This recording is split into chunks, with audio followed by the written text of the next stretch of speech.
नमस्कार. मी चिंतामणी सहस्रवते. रागरंग.com मध्ये आपलं सहर्ष स्वागत करतो.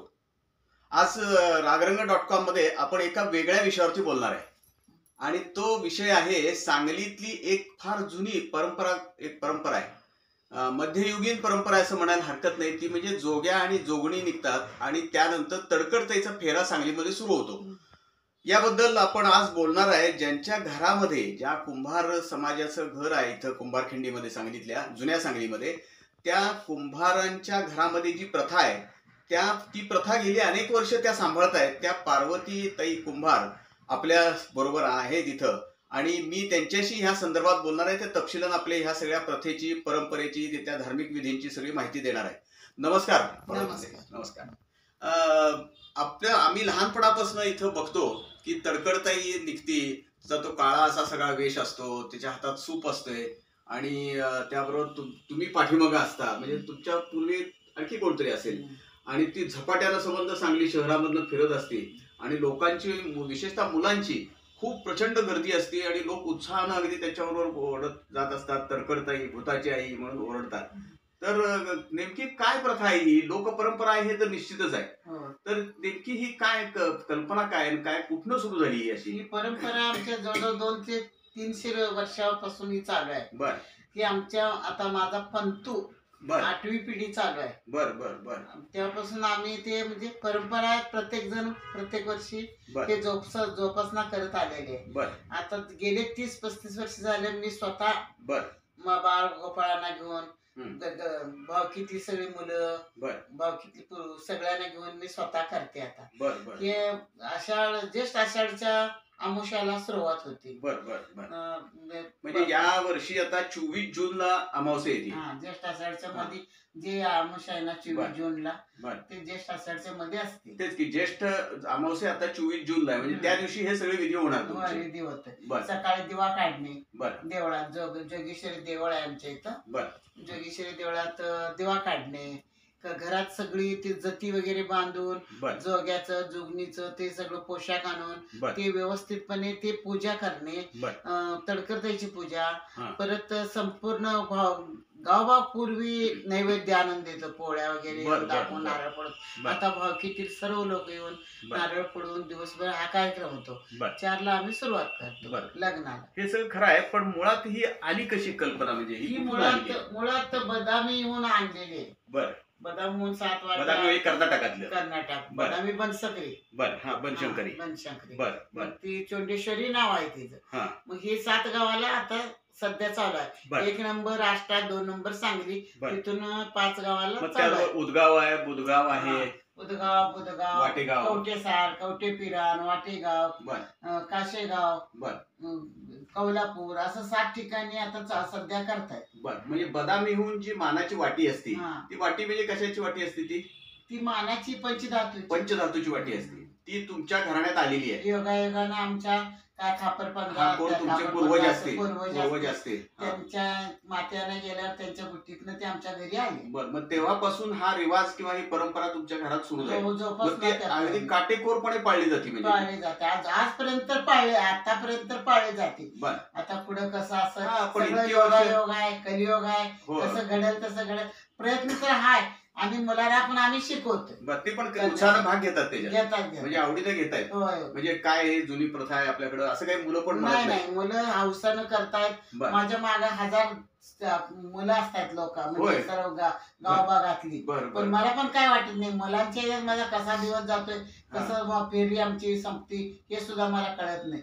ती ज्यावेळी बंद होते त्या मला आपोआप माझ्या डोळ्यातून अश्रू जातो. चुकल्यासारखं वाटतं. आता अमावस्या दिवशी, म्हणजे ज्येष्ठ अमावस्येला आपण 24 तारीख म्हटलं ह्या वर्षी, त्या दिवशी काय काय विधी असतात याचे?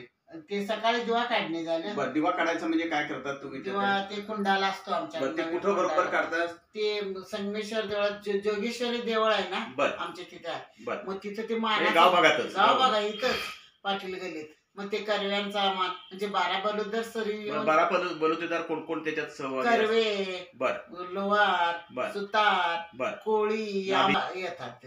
सगळे हे 12 बलुतेदार सहभागी होतात. ते दिवा काढणे कार्यक्रम असतो. काय ते दिवा म्हणजे? दिवा म्हणजे कणकीचा दिवा करव्यांच्याकडे मान असतोय, ते लावून ठेवायचा आणि आधी गेल्या वर्षी पुरलेलं असतं ते काढायचं. काढल्यानंतर त्यात जानवा किडा ते कुंडाला म्हणजे किडे होतात आणि किंवा पाऊस काळ असला तर अगदी बोलकीच निघतंय ते. दुष्काळ असला तर अगदी कोरडं राहतंय ते. अनुभव आहे आणि तेच आतुरतेनं. आणि ते जर पाऊस असला तर आमका ज्या दिवशी आम्ही तडकरताई जोगण्याचं लग्न होऊन ज्या दिवशी आम्ही पहिला दिवस फिरतोय ना खालीलकर गल्लीत, ते हमखास पाऊस पाऊस पडतोच. त्यामुळे लोक आतुरतेने वाट बघत असतात. बरं. मग ते दिवा काढला, तो परत नवीन दिवा त्याच्यात ठेवला, ते परत फरशी घालून बंद केलं. त्यानंतर मग घरात तुमच्या इथं घरातच सगळे विधी होतात ना? मग ते जोग्या आणि जोगडी निघणं वगैरे हे काय घरामध्ये काय काय होतं? त्यांचं लग्न लागतं. आम्ही लग्न लावतोय, 5 सवासणी बोलवायचं. जसं नवरा नवरीला हळद कुंकू हळद ओली लावतात तसं हळद लावायची, हळवट भरायचा, 5 सवासण्या बोलवायचं. त्या दोघांचं ज्वारी अक्षता टाकून त्यांचं तांदळाच्या अक्षता नाही, ज्वारीच्या अक्षता टाकायचं. परत कोण मोठी पण लोक येत आहेत, गल्लीतली सगळी येत आहेत. नंतर माप ओवाळून जायचं, जसं सगळ्या विधी लग्नाच्या विधी. नंतर आम्ही खाली गेल्यानंतर खाली परत कार्यक्रम म्हणजे कोण पाणी घालतंय, कोण हळदी कुंकू लावतंय, असं गल्लीतले कोण. नंतर आम्ही तिथं संगमेश जोगेश्वरी मंदिरात नमस्कार करून माल चढले जाते. मग प्रत्येक कोपऱ्यातून नारळ वाढवत असते. ती 20 वेस पटवर्धनांचा दवाखाना आहे तिथं, तिथं वाढणारला. मग तिथं परत नारळ वाढवायचं. तसं मारुती देवळाकडून सिटी हायस्कूल रोड करून बेताळाच्या देवळात जातो. कुठे आहे बेताळाचं देऊळ? सिद्धार्थ परिसर मध्ये आहे. जुना बंधारा आहे आपला, बंधारा आहे ना सांगरवाडीला, तिथं मंदिर आहे. म्हणजे स्मशानभूमीच्या जवळ स्मशानभूमीच्या पलीकडचं. मग ज्वारीचा अक्षता टाकतात. तिथून मग आम्ही असं मारुतीच्या देवळाकडून इकडे हार्बर रोडला येतो, टिळक मंदिर कडून. हार्बर रोड ते सिग्नल पासून परत मारुती रोडला वळतो. मारुती रोडातनं परत मारुती देवळापासून आतल्या जातेवेळी ते वरच्या गल्लीत जातो. नंतर संगमेश्वर देवळा केशवनाथ देवळापासून मंदिरासमोरून आम्ही पाटलांच्या वाड्यात जातो. ती परंपरा जुनी तुमची. ते पाटलांचा पूर्वी वाडा होता, पण पाटलांनी विकलं. त्यांनी दुसरे असं तरी पण त्या जागेला जे असतील ती लोक अगदी भक्तिभावानं आनंदानं लग्न लावतात तिथं. मग तिथं लग्न झाल्यानंतर परत घरी वाजून फिरून घरी येतात. घरी आल्यानंतर त्यांना चहा भडंग त्यांचं सगळं करून पाहुणचार करून त्यांना विडा देऊन जेवण पण करते मी. जेवण जेवून घरी जातात. मग त्याच्यानंतर परत काय होतं? दुसऱ्या दिवशी 25 तारखेला गॅप ठेवतोय, आष्ट्याला मोठा कार्यक्रम असतो. काय दुसऱ्या दिवशी बंद ठेवल्यानंतर तिसऱ्या दिवशी म्हणजे 26 जूनला, या वर्षी 26 जूनला म्हणजे गुरुवार येतोय त्या दिवशी.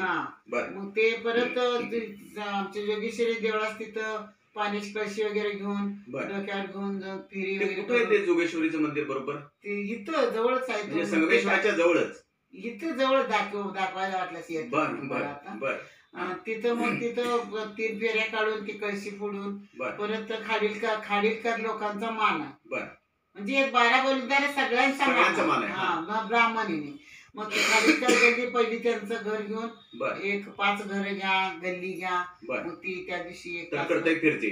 एक तास. काय वेश असतो तडकरताईला? काळी साडी पूर्ण, मखोटा काळा, म्हणजे मखोटा आमच्याकडे आहे तो मखोटा, हातात सूप, ते घेऊन पळायचं असतं. कशाचं प्रतीक आहे तडकरताई हे? म्हणजे काय? तडकरताई म्हणजे पूर्वी दैव दानव दैत्य त्रास करत होते ना, दैत्याला माराय करता म्हणून ही तडकरताई. ती देवी आहे, ती देवी अवतार घेतली. देवीचं रौद्र स्वरूप आहे ते. आपल्या कसं महिषासूर मर्दिनी आहे, तसं ती दैत्यानं हे करायसाठी तसं तिचे आता सूप आहे, म्हणजे ते सूप घेऊन ती सहार करते. ते सगळे संकट दूर करते ती. ते सुपाचा वारा पिढा जातो सारा, असं शास्त्र आहे. मारून घेतात सूप. मग ती वैशिकांना वाटतं की सूप मारल्यानंतर ताप येतो, ते त्यांना माहित नसते ना. ते सूप मारल्यावर येत नसतो, ते घाबरून घेऊन येत असतात. पण कलेक्टर साहेब देखील पाठ करून उभा राहतात, मारा आम्हाला 1-2 सूप म्हणून. म्हणजे इतकं त्याचं हे आहे. आणि ज्या गल्लीत आम्ही एका वेळेत जात नाही, ते बोलवून येतात. दुसऱ्या दिवशी येतात, मावशी आमच्या गल्लीत का आला नाही तुम्ही, आमच्या गल्लीत उद्या यायला पाहिजे. बरं बरं बरं. म्हणजे सूप आहे किंवा एकूणच ही प्रथा ही शेतीशी पण संबंधित आहे. म्हणजे आता हंगाम सुरू होतोय आपला नवीन खरीप हंगाम सुरू होतो आता. ज्वारीची पूर्वी जुन्या काळातलं पीक आहे ती ज्वारी, भुईमूग. पूर्वी सुपासेव वाढतच नव्हतं ना. हा, मग आता कसं वाढतं? धान्य पिकत पण होतं. माणसं आता संपूर्ण येईल तो दिवस बदलत चाललाय ना. तुम्ही सुपानं धान्य घेतलेलं आठवतंय तुम्हाला? हो, सुपानं एका गल्लीला 1-1 पोतं होत होतं, एवढं आठवतंय. परत आता मुठीनं वाटीनं. पण आम्ही एकटा काय नाही, जसं आलंय तसं घेणार आम्ही. पण आपलं हाय ते चुकवायचं नाही. बरोबर. जेवढं फिरेल ना तेवढं सुकाळ असतं म्हणून आम्ही फिरतोय. एवढं दिलं तेवढं दिलं काय. सूप असतंय ते 1-1 वाढणारी पूर्वीची ती सुपात मुठ का असे ना सुपातनं घालून देतात. काही लोक वाटीनं मुठीनं वाढतात. ते काय देतील ते आम्ही आनंदाने. मला म्हणायचं असं की ते सूप जे आहे ती खास बनवून घेता तुम्ही काही अशी ती सूप 60-70 सूप लागतात. होय, 1 नाही 2 नाही, फाटून जातात. मारून फाडते ना. बर. आता एका सूपाची किंमत 200 रुपये, 240, 200, किंमत कमीत कमी 200ला तर मिळते. असं 60-70 सूप लागतात. बर. मग ती जी तडकडताई म्हणून आज जो वेश असतोय म्हणजे काळा टी शर्ट असतो, अंगासंबंध कफनी काळी असते, ती मुखोटा असतो, ही मुलंच असतात त्या तरुण मुलं असतात? मुलगच, नातू असतो, पुतण्या असतात. असं प्रत्येक वेळेला रोज वेगळं असतंय? त्या पूर्वी कसं खाणं पिणं सगळं बळकट होतं, माणसं पण बळकट होती. एकदा सकाळी झाला की दिवसभर तो होत होता. आता तसं नाही, 1 तास पडला ना बस दुसऱ्याला करावंच लागतं. दमतात. कारण रिस्की आहे ती. एका हातानं असं साडी पकडावं लागते, साडी डोक्यावर घेऊन एका हातात सूप घ्यायचं आणि पळायचं. मग ही रिस्की पण आहे होत्या मुलांना. त्यामुळे काय मग 1-2 सकाळी 1-2 संध्याकाळी 1-2 एका वेळा 3 पण बदलतात. तुम्ही आता म्हटला की म्हणजे रस्त्यात आता मुलं भरपूर जमतात, भरपूर गर्दी, पण त्यांनी शांतपणे तडकडताईचं दर्शन घ्यावं, म्हणजे उगीच गडबड गोंधळ करू नये असं तुमचं म्हणणं आहे, नाही का? काय करते मुलांचा खेळच आहे वा. तिला तडकडतायचा आणि मुलांचा हा मोठा खेळच आहे. मग ते आम्ही काही म्हटलं केलं तर ते खेळ खेळणार असते. मुलं पळणार, ती मारणार, खेळच आहे तो. म्हणजे आता तुम्ही किती वर्ष? 30 वर्ष, 35 वर्ष करताय? 30-35 वर्ष मी स्वतः जाते. बर. मग ही अशीच परंपरा तुम्ही तुमच्या जेवढं बळ आहे तोपर्यंत तरी तुम्ही चालू ठेवणार? मी माझ्या म्हणजे जितकं मला होतंय, तिने कितकी मला ताकद देईल तोपर्यंत मी करणार. ते मुलांना आता मी सांगायला लागले, शिकवायला लागले. जरी काही नाही झालं तरी लग्न लावून हे करून आपलं गाव भाग तर तेवढं फिरायचं असं मी पोरांना उपदेश देत आहे. पुढचं राहू दे, आमची एरिया भरपूर आहे, पण जरी तुम्हाला नाही झालं आपलं गाव भाग तर तेवढं करा असं मी त्यांना उपदेश देत आहे. म्हणून त्यांच्या सोबत अजून मला होत नाही तरी मी त्यांच्या सोबत जाते. आता ही जी तडकडताईची फेरी निघते ती एरिया कुठल्या एरिया मधनं जाते ती? आम्ही आता हे संपूर्ण गावभाग. गावभाग म्हणजे गावभागच होता नुसता? गावभागातून तिकडे वॉटरवर्क्स, खनबाग, वॉटरवर्क्स, नळभाग सगळा. नळभाग, खनबाग ते वॉटरवर्क्स पर्यंत. पेठभाग नाही, नंतर गवळी गल्ली, मगरमच्छी कॉलनी, परत हे जांभवाडी, आणि परत जांभवाडीतनं मग पेठभाग, कापडपेठ, सरपकट्टा, पांजरपोळ रोड, हार्बट रोड, ही एरिया.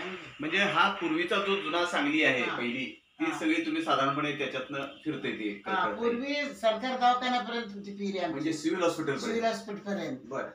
पण ते आता वगैरे सगळं होतं, आमराई पर्यंत होतं. पण आता आम्ही कमी करत नवीन बदलायलाच लागले. रस्ता बदलायला लागले, माणसं बदलायला, त्यामुळे पिढ्या कमी करत आहे. पण ते आहे ती परंपरा प्रथा तुम्ही इतक्या वर्षाची चालू ठेवलेली आहे नेटानं. तसं काय त्यातनं काही फार मोठं मिळते अशातला भाग नाही.